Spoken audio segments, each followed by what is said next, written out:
My name is Bella Grantham. I'm 40 years old, and I've spent my entire life in a small town in Texas. On the 23rd of December, everything I believed about life and eternity was turned upside down. I died. I know it sounds impossible, but what happened to me in those moments beyond this world left me shaken to my core.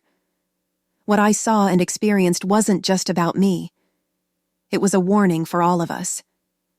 Jesus revealed to me 9 shocking events that will happen before 2030. This isn't a story about fear. It's about truth, redemption, and the urgency to change before it's too late. Let me take you on a journey you'll never forget. If you love Jesus as much as we do, be sure to subscribe to this channel, hit the like button, and turn on notifications so you never miss out on inspiring content like this. Now let's talk about what happened in my shocking near-death experience. I grew up in a God-fearing household, the kind where church was a weekly tradition, and the Bible was always open on the kitchen table. But somewhere along the way, life hardened me. My marriage fell apart when I was 32, and the guilt of not being enough for my husband and children weighed heavily on me.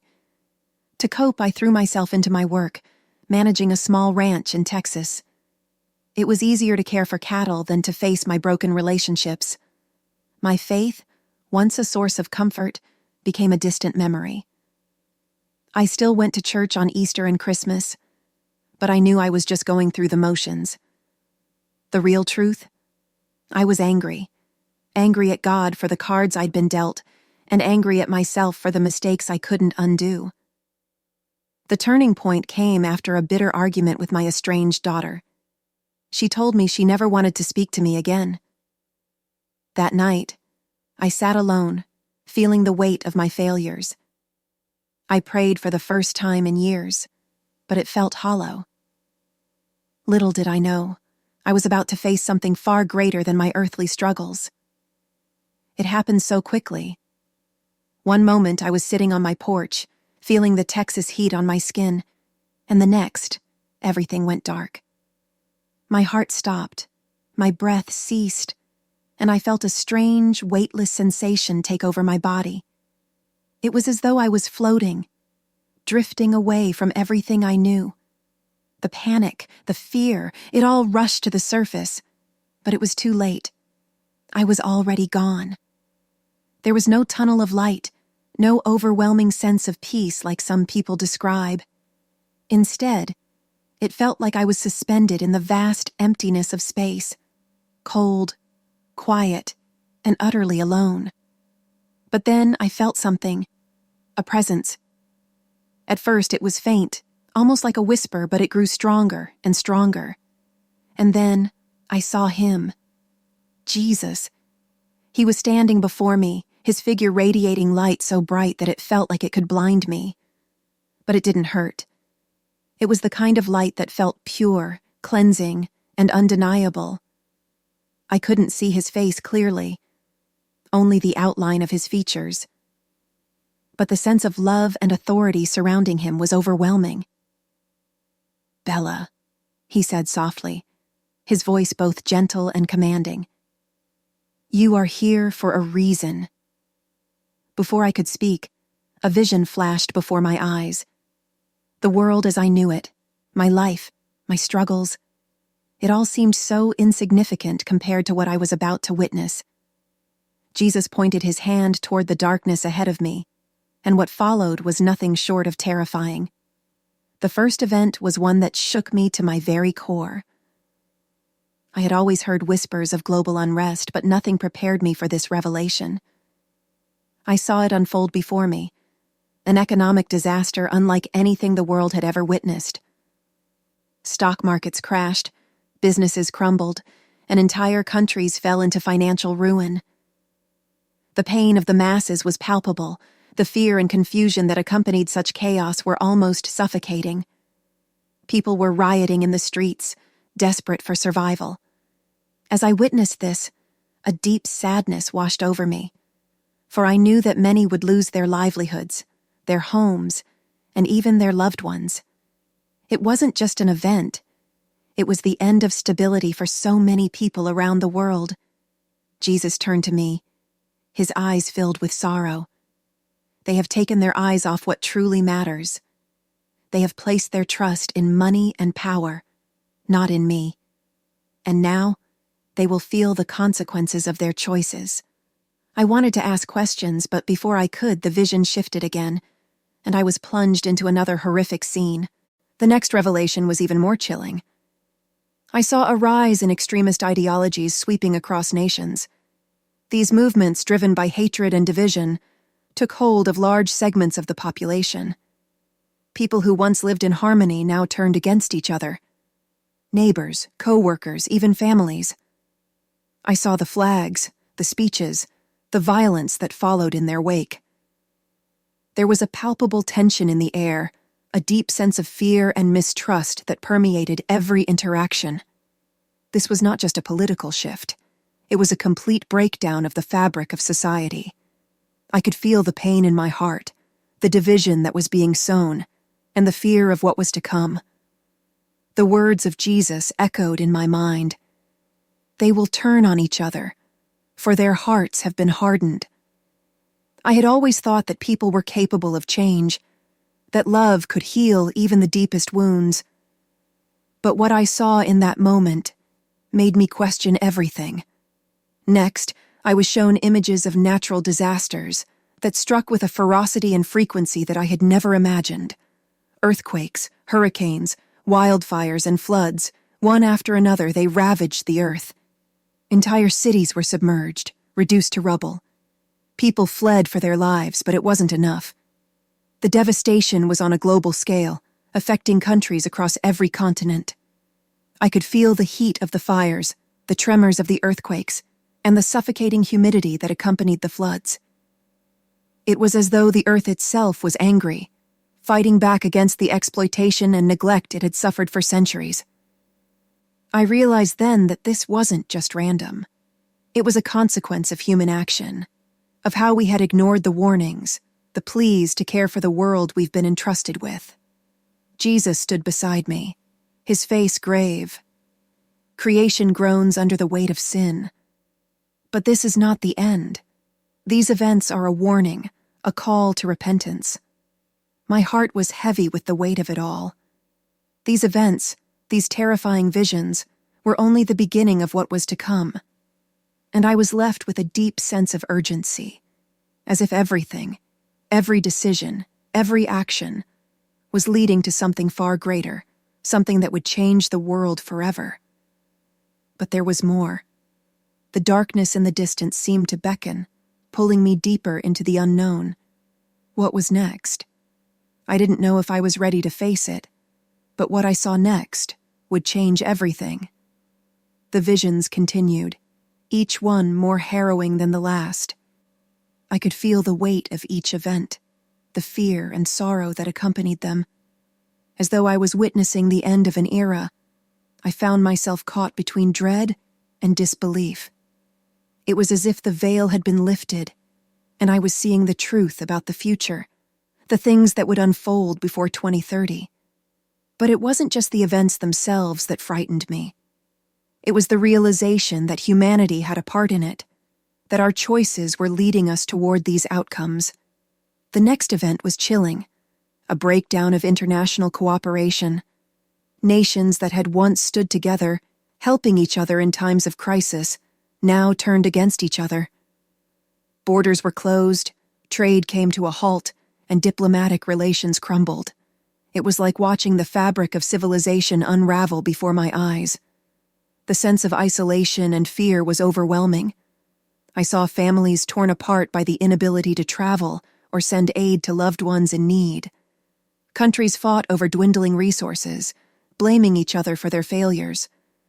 The streets were filled with chaos, and governments that once represented unity and strength were now reduced to fractured, ineffective entities. I felt a wave of hopelessness wash over me. Could we really come back from this? Could humanity rebuild itself from such a profound loss of trust? Jesus spoke softly, as though reading my thoughts. You see, Bella, this is the result of pride and greed. When people forget the importance of unity and compassion, they will inevitably fall into division. But this is not the end. You must share this with the world before it's too late. His words burned deep into my soul. He was giving me a mission, a purpose far greater than anything I had ever known. But what more could there possibly be? What else could be waiting for me in the darkness ahead? Then came the most disturbing vision of all, the collapse of truth.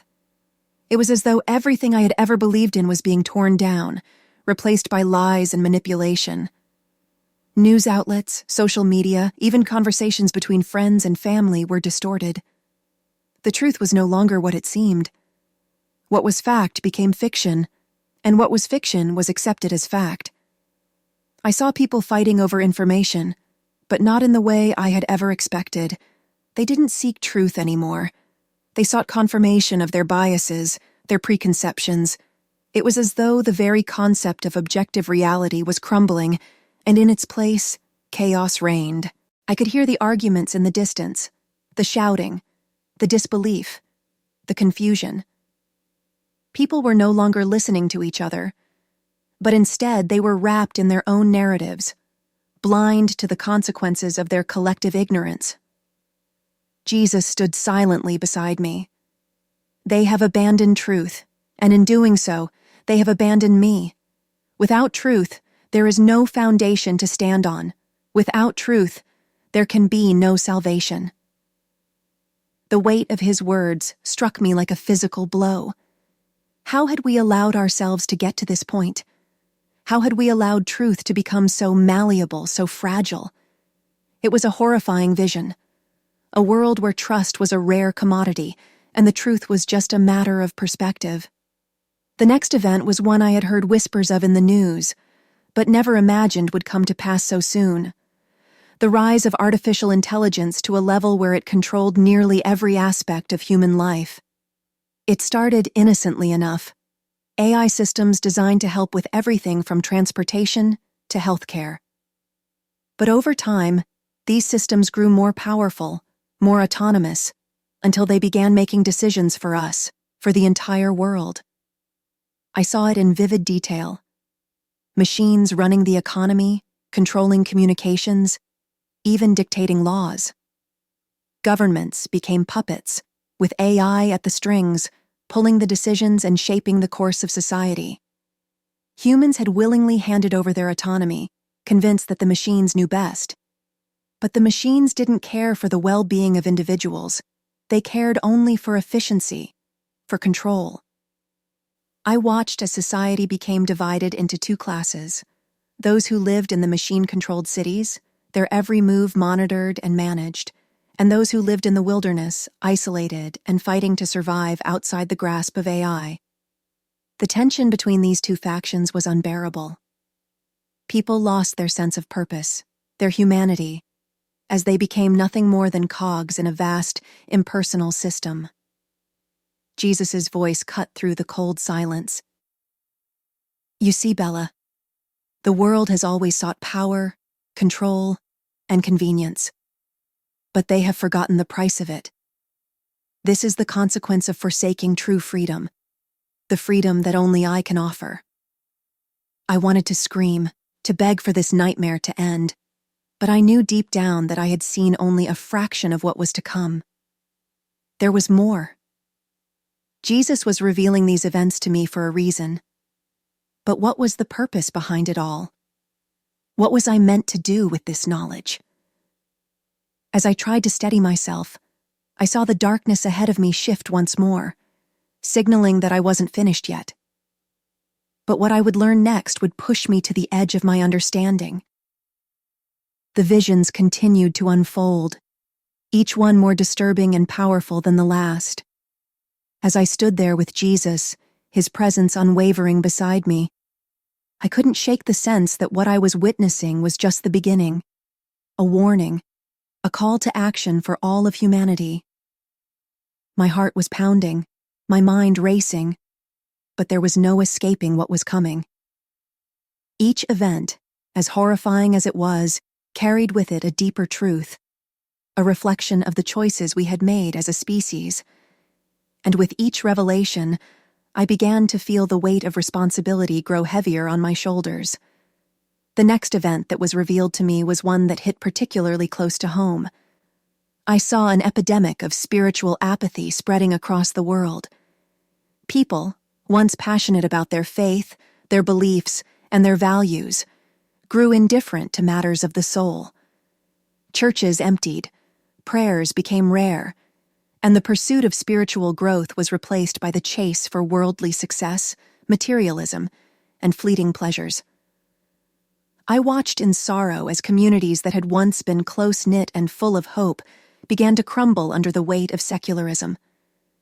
Families drifted apart, not because of hatred, but because they had no shared foundation to bind them together. I saw the faces of people who had once been so alive with purpose, now numb, indifferent, and lost. The pain in my chest was unbearable. I felt the loss of connection, the absence of meaning that had taken hold of so many lives. I thought about my own life, about how easily I had become distracted by my own struggles, my own pride. I had forgotten the importance of nurturing my faith. Jesus' voice was soft, but filled with sadness as he spoke. The world has turned its back on me, and in doing so, they have lost their way. This is why they are lost in darkness. It is not the world that is at fault. It is their hearts. Their hearts have grown cold, and they seek solace in things that cannot save them. I wanted to ask more, to understand why this was happening, but before I could, another vision appeared, one that filled me with dread. I saw the world's leaders, once symbols of power and stability, unraveling, losing control of their nations. Political instability took hold in every corner of the globe. Governments became fractured, their decisions influenced by self-interest, fear, and corruption. What had once been strong, stable systems of governance crumbled under pressure. No country was untouched by this breakdown. The images were vivid. Protests in the streets, people marching for causes that seemed to spiral out of control, with no clear direction. Political leaders who once stood tall were reduced to pawns, manipulated by outside forces and their own lust for power. It was as if the very foundation of democracy had been eroded. Nations began to splinter, alliances fell apart, and trust in leadership became a distant memory. I felt the confusion, the pain, and the hopelessness that accompanied such a collapse. The world was no longer united. It was divided, and the repercussions would be felt by generations to come. In the face of such instability, what would we do? Where would we turn? Jesus looked at me, his expression grave. This is the fruit of the choices made by those in power, who lead with pride and not humility. They have forgotten that true leadership comes from serving others, not from seeking glory or control. I could feel the sorrow in his words. There was no turning back from this path, no easy solution. It was clear that humanity was at a crossroads, and the choices we made in the coming years would determine our future. But amid all the darkness and fear, there was a final vision, one that shone with the promise of hope. I saw people, broken and lost, coming to Jesus in a final, desperate plea for salvation. It was as though, at the very end, they realized the truth they had ignored for so long. There was no escape from the events that were unfolding, but there was still time, a chance for redemption. I saw people from all walks of life, rich and poor, young and old, kneeling before him in humility, begging for forgiveness. They realized that, in the end, nothing they had gained on earth mattered. Their fame, their wealth, their power, all of it was temporary. What mattered was their hearts, their souls, and their relationship with him. In that moment, I understood. This wasn't just about the world's future. It was about the individual, about the choices each person made. The door to salvation was still open, but it was closing quickly. Jesus spoke again, his voice filled with both love and urgency. "Bella, this is your calling. You are to share this message, to warn the world. The time is short, but it is not too late. There is still hope, and I am the way. But they must choose me before it's too late." I stood there, feeling the weight of his words sink deep into my soul. This was the purpose of my vision, the reason for my near-death experience, to carry this message back with me and share it with the world. The darkness around me began to fade, and I felt myself being pulled back, away from the visions, away from the truth I had just witnessed. It was as though I was being drawn back to my body, back to life. My heart began to beat again, and I gasped for air as the world around me slowly came into focus. But I knew one thing for certain. I would never be the same. The message I had seen, the events Jesus had revealed to me, were now a part of me. And I would share them, no matter the cost, because the world needed to hear it before it was too late. I was overwhelmed. The weight of everything I had seen, the horror of the events unfolding before 2030, and the realization that I had a part to play in all of it crashed down on me like a tidal wave. I felt small and insignificant, just one person lost in a sea of impending chaos. Yet at the same time, I could feel a burning desire rising within me, something telling me I had to act, that I couldn't let these revelations go unheard. But as I stood there, my heart pounding, my mind struggling to process the enormity of what I had just witnessed, I found myself alone in the dark once again. The world around me seemed to pulse with anticipation, the silence echoing in the vast emptiness.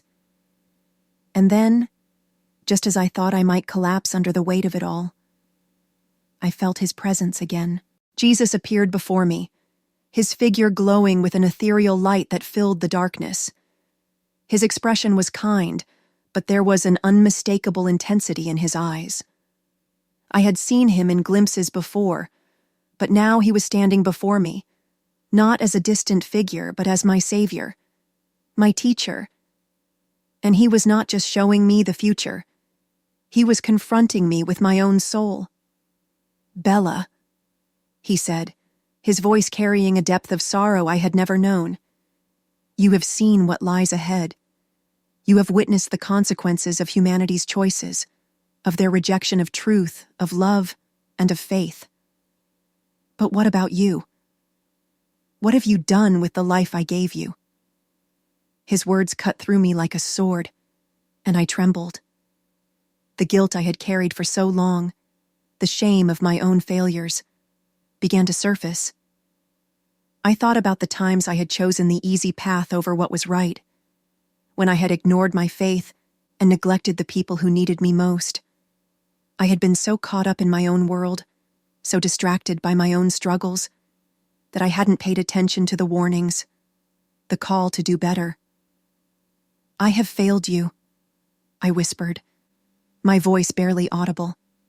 "I have ignored the truth, ignored the pain in this world. I've lived a life of comfort, when I should have been fighting for justice, for love, for truth. I should have been listening, but instead, I turned away." Jesus looked at me, his gaze unwavering. "You were given the gift of sight, Bella. You were shown what will happen if humanity does not change, if they continue down the path of sin and selfishness.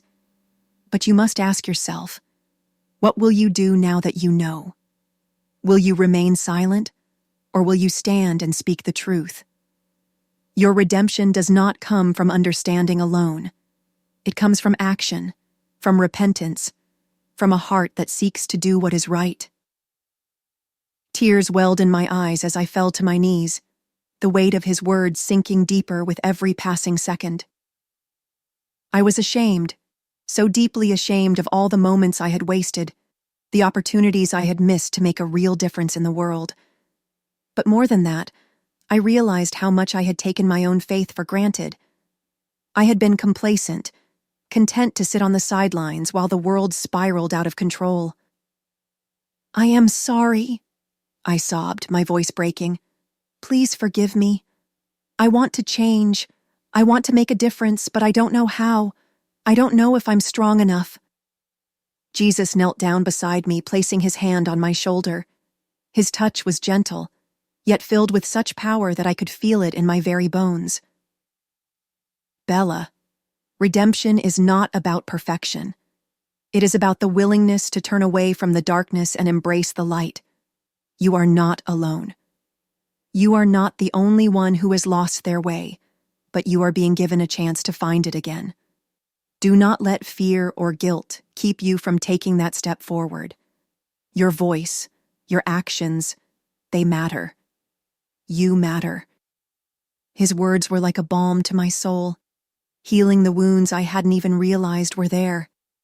I had been so focused on my own imperfections that I had forgotten that it was never about being perfect. It was about trying, about striving to do better, to make things right. I will, Lord, I whispered, my heart swelling with a new sense of purpose. I will speak the truth. I will share what I have seen. I will do everything I can to help others understand before it's too late.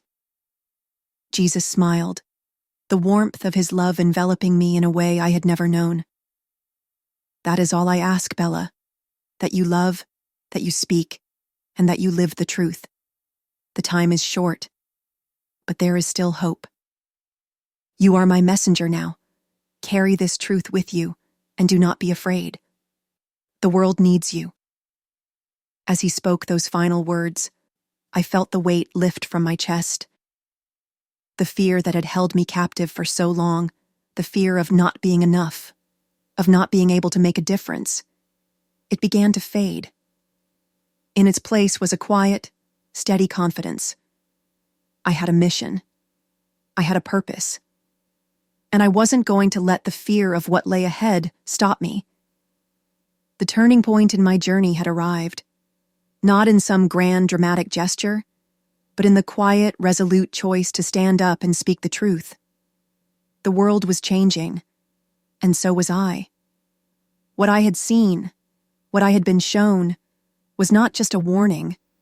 It was a call to action, and I would answer that call, no matter the cost. The road ahead would not be easy.